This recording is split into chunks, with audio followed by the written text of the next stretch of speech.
It's Spoilerin time, our favorite time, because we do a lot of work on our other show, Cordkillers, and it's worth watching and listening to because we're talking about how. You can't do a thing without knowing how. So we're talking about how to get the devices. We're talking about how to get the streams. We're talking about the things that are coming out. But on Spoilerin time, we get to have the fun of talking about the stuff we watch. The whole reason we do all that work is to watch the things and talk about them. On this episode, we're going to talk about Deadwood, episode 4 of season 3, Preacher, episode 4 of season 3. Yeah, that's right. In both episode 4 of season 3. It's the 304 show. I'm Tom Marin. Of course, with me to talk about all this stuff is Brian Brushwood. Man, I just realized we're going to be in sync on both of those shows going forward. We'll have to, hopefully there'll be some movies to talk through as well soon. But just those two items on the agenda today, but we have to check in. Not just those two items fill our agenda today. Okay, all right. A meal unto themselves, but along with that, we got to get an appetizer, and that's the summer movie draft. But now, can we just... So much to say about shows. We could just skip this. We don't have to talk about this part, right? We can skip the Congratulations to Team John Trekker. A new front runner. Yeah, $801 million. Now that all the money is coming in, and we haven't even gotten to Mission Impossible Fallout. They could hit $1 million easy. A billion. In fact, they will hit $1 million. There's no way. A billion. I mean, $1 billion. Sorry. No, I like the fact that you said it twice. Like, that's how confident you were.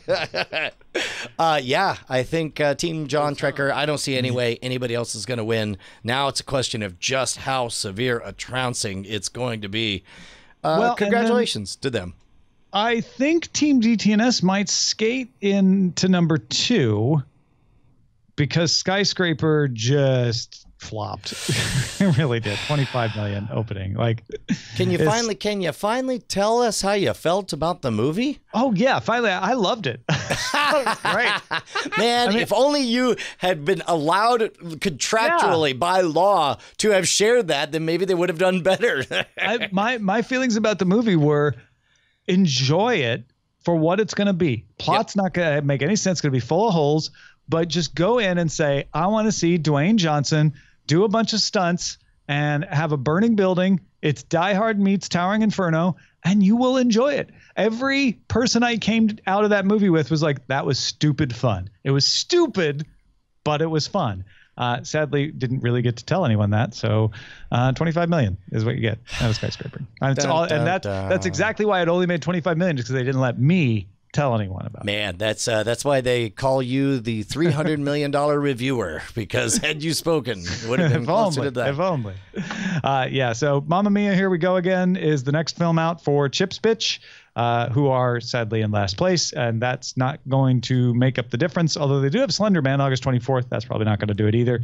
And then Mission Impossible Fallout for John Trekker the week after that. Do you remember the vibe where we thought, oh my God, Cargill's going to win because he had just so many movies? One of them has to be a surprise breakaway hit. Vibe of like, Cargill might take this because of the amount of content. Yeah, it turns out he bought all the $1 scratch off lottery tickets instead of the weekly grand, which can happen. Yeah, but it's still not a bad strategy. It just honestly, Team DTNS fell to the same problem, which was we went all in on Infinity War with the idea that we could get a couple other movies with what we had left, the $15 we had left, that would pad out.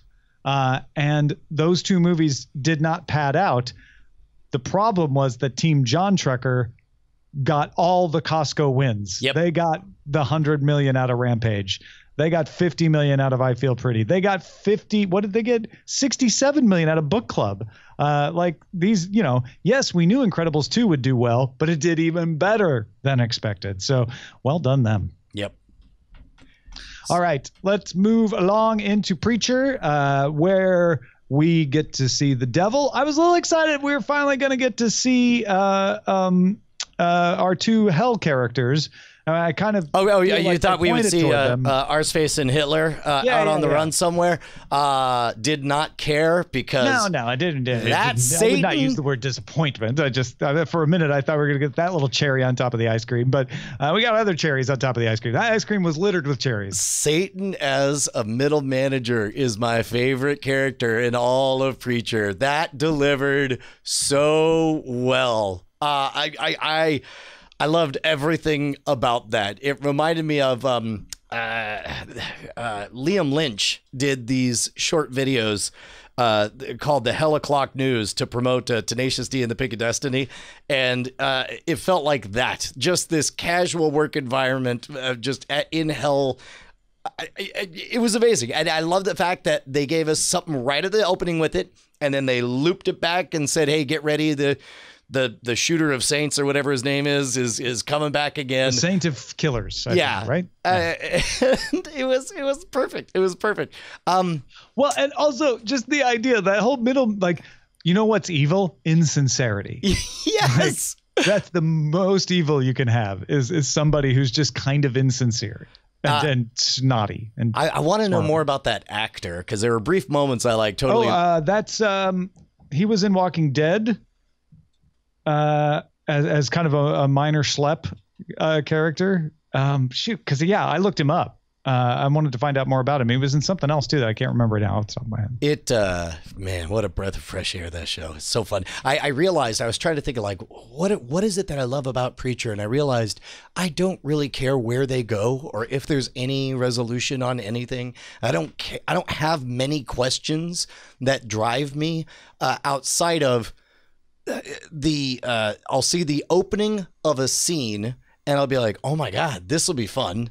That's the thought that just keeps happening. Like the moment Satan, he got like a sentence and a half in, and I was like, oh, this is going to be fun. And it was great. And it never veers too far into seriousness, but it's never just silly. Correct. You know, it has teeth and it is impactful. And there are moments that you go, oh, wow, that was a lot. But and I don't think I've ever felt sad watching this.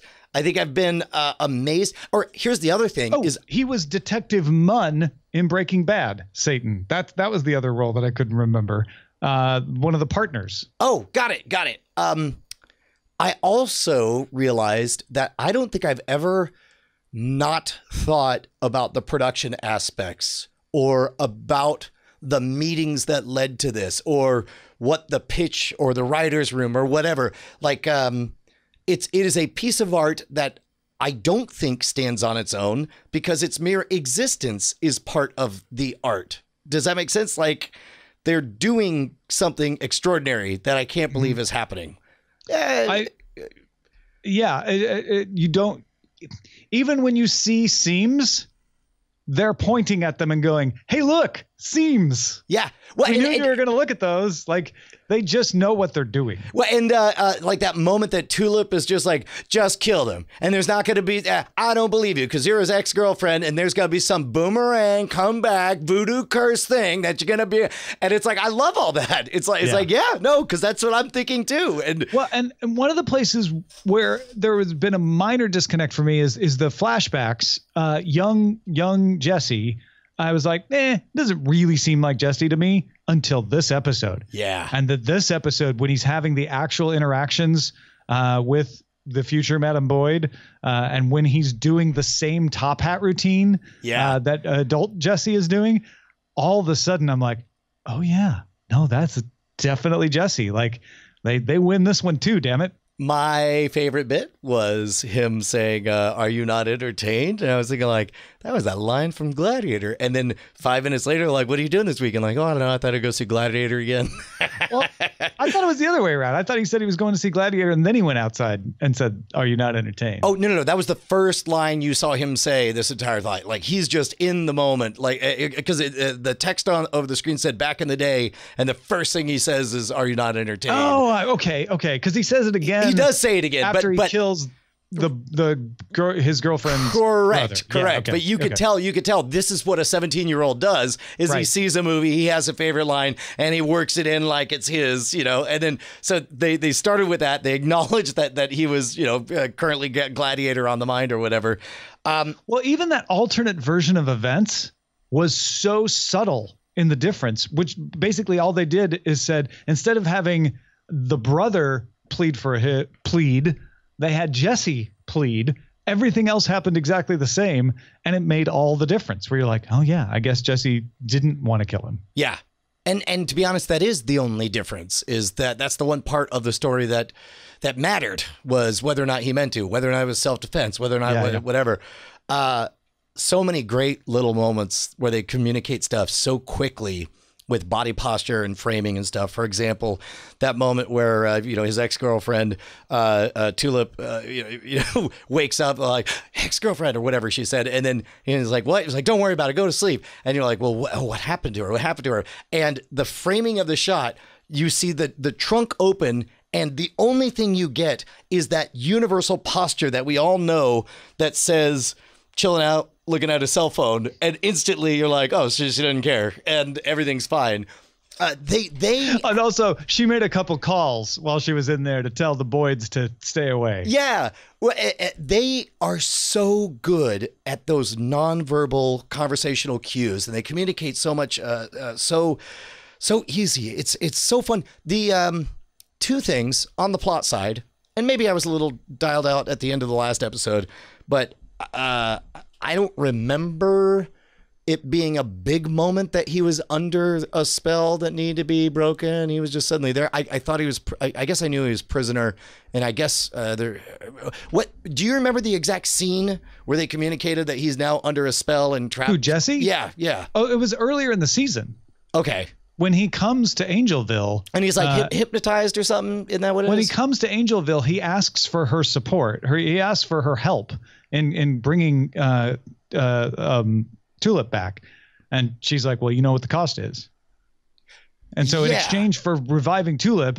Oh, that's right. It was the piece of the soul. That's okay. And he wants to get his soul back because then he thinks he can break that. Yeah, and then he'll have Genesis and all that. Yeah, because he can use Genesis for it. But yeah, the spell is what he exchanged in order to save Tulip. There was a couple of moments, obviously the whole thing in the tomb, riffing on Fight Club, and I felt like they veered into winking about it, where there's that moment when, he says a very close variation of, there's a scene in Fight Club where Tyler Durden looks around and says, I look around me and I see this, that, and the other thing. And what Tyler Durden is doing is riffing on the Surviving Without Testicles support group, like it's the same language. And there's like a half a sentence or 2/3 of a sentence that was so right on the nose that it made me feel like that they were more than just, it's kind of Fight Club, but they were like, no, we're definitely doing exactly homage Fight to Fight Club in this moment. Which the movie Old School did the exact same thing, because the movie Old School is all about old people going to starting a fraternity or whatever. Mm-hmm. They and then they have underground fighting and all that stuff. And in fact, the scene near the end of Old School, they shot at the exact same diner where the narrator sits down with Marla and they ask for clean food only. And anyway. It felt like another echo of that. Something where I was like, that's close enough. It felt like that was intentional. Yeah. Sure. Well, yeah. First of all, love that Tulip is like, well, no, I love Jesse. Like, I was a little nervous about a real love triangle, and I was like, no, Tulip loves Jesse. Great. That simplifies things. Awesome. What's Cassidy going to do about that? And he almost uses the potion, but then he doesn't. And he gets on the bus, and I'm like, well, we're not losing Cassidy. He's not going to just disappear. And of course, we see the woman from heaven is on the bus behind him. So that is going to be interesting to see how that all works back in. Yeah. And there's also, I like the idea of him going off and having a solo adventure, and we get to see his own hero's journey, right? He's answering the call, he's going out, he'll come back a changed, better person, and then we'll get the team back together. Loved the byplay, the constant beating up and destroying and dismembering of Cassidy for his own good, like from a place of love. Jesse is chopping him into pieces and throwing him. And he's only mildly annoyed because he's in a box, not because he's been chopped up. Yes. He's like, really? You're going to mail me? It's so, God, I love this show. It's so much fun. Also, the set design on Satan's office. That office was rad with the not actual flames, but digital projections of flames on the floor everywhere. It was great. Preacher continues to be my favorite thing on television right now. All right, let's move into our library show, Deadwood, episode 4, Full Faith and Credit. We get Alma opening a bank. We get Swearingen meeting with Hearst again and Tolliver as they lay out plans to consolidate power. First time Swearingen's been back in Hearst's presence since he lost a finger. And Bullock brokers a deal between racist Steve, and Hostetler, and Samuel Fields, the general who arrives back at camp. Speaking of that moment, if there's ever a moment, there's one moment when, Bullock is not handling very well the fact that both sides want the other side to sign first or whatever. Right. He's getting frustrated, losing his patience. And Saul, just as if it's the most patiently and kindly, as if it's the most obvious solution in the world, is like, you get 2 copies, you have them sign at the same time. And then you realize Saul should absolutely be mayor. And if that doesn't turn out to pass, I'll be very upset. Like, he is he is the justice that the camp deserves, and Doc is the heart that keeps the camp beating. Still, more of this coffin Doc biz. I don't know how long you think we're gonna have Doc before he dies. I don't think. Well, I mean, he could die, actually. I'll be very upset if he dies because I'll miss that character, but it would be more in keeping with the reality of it if he did, because he is the heart and soul, and he saved Deadwood. Like, he literally, with help from Jane and others, engineered the redemption of, like, Deadwood would be dead from plague if it wasn't for him. So yeah. They owe him, and I have a feeling he'll probably survive. But I wouldn't be surprised if he survives in a reduced capacity, which causes other problems. Yeah. That moment that Jane gets the telegram, again, universally great acting from that actress, but that especially, I felt the surprise and joy and fear. Yeah, I don't know, like I just feel so much from her. Still don't understand why Cy is on the show. Don't even understand why Joni's on the show at this point, outside of to just go back and forth on whether or not. I feel like Joni, we're keeping Joni on the burner for something, right? And that something is going to have to do with the fact that she's going to sell to the theater company. But you're right. She's kind of. I'm waiting for Joni to pop back up as something important, because I know she can. And right now we're just kind of keeping her in place. Cy, on the other hand, you could have that entire Hearst scene without him. There's no reason for him to be there. I very much enjoyed the direct address of a lingering thought I had when they decide at the end, like, okay, we'll build a schoolhouse, we'll sell to the theater people. And then there's this beat and they go like, shouldn't there like be room for a stage or something? Like, why do they want this place?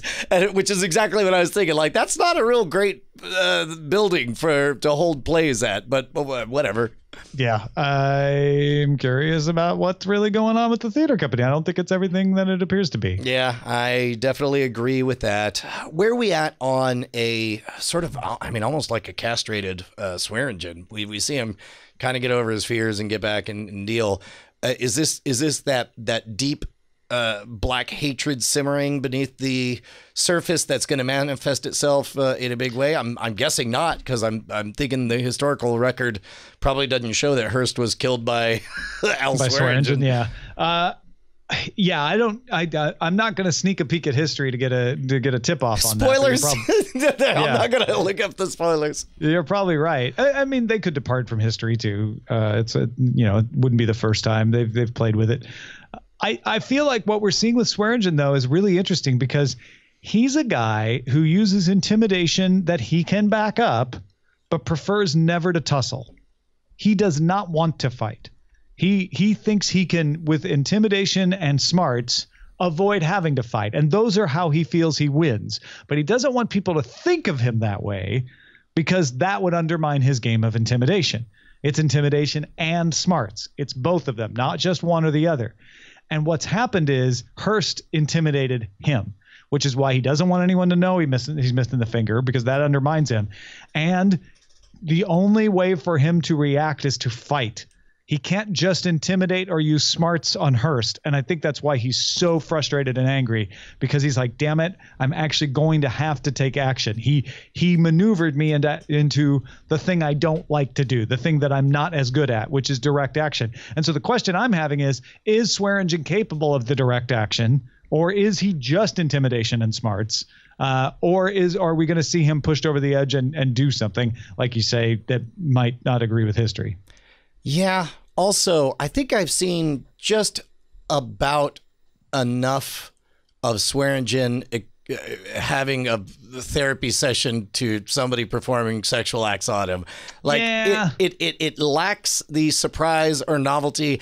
And I'm like, am I supposed to root for him to get through this? Or we could use a couple other situations. I get it. He's doing a Shakespearean soliloquy, right? And the first time they did it, we're like, well, of course, because it's a whorehouse. But yeah, it's time to change his approach, to change his technique, if you will. Which is, of course, is one complaint about that. By the way, your observation of EB as narrator, a fool, is a. I don't know if it's 100% what they intended or whatever, but I really like it, and I tried it on for size, and it felt right the entire time watching this episode. So that made that worked for me. Yeah, because he is just kind of a chorus off in the corner, and now enters the totally. Well, cool. I'm glad that worked. I got a strange thrill out of seeing Bullock hold hands with Mrs. Bullock as they sat there in bed, and then and also Ellsworth. I'm starting to really cheer for Ellsworth to successfully woo his wife, Alma. Could he be any more adorable playing checkers with the kid and all that stuff? The only risk there is that he is getting frustrated with the situation he agreed to and somehow transgresses the agreement. But if that doesn't happen, then it's pretty darling. And to watch. Could he look any more different? This gentleman about town, this one of the wealthiest in Deadwood, so different from the crazy prospector who was clearly going to get murdered in season 1. It was amazing. Yeah. Talk about journey and growth for a character. That's awesome. All right, folks, we will continue watching Deadwood. We've only got, 8 more episodes left in this season. So stick around, keep watching with us. We'll get to the next one next week, as well as Preacher and whatever else comes our way. Thanks for supporting us on Patreon. If you are a supporter, you get these episodes a little earlier, a couple days earlier, patreon.com/Cordkillers. We'll spoil you again next time.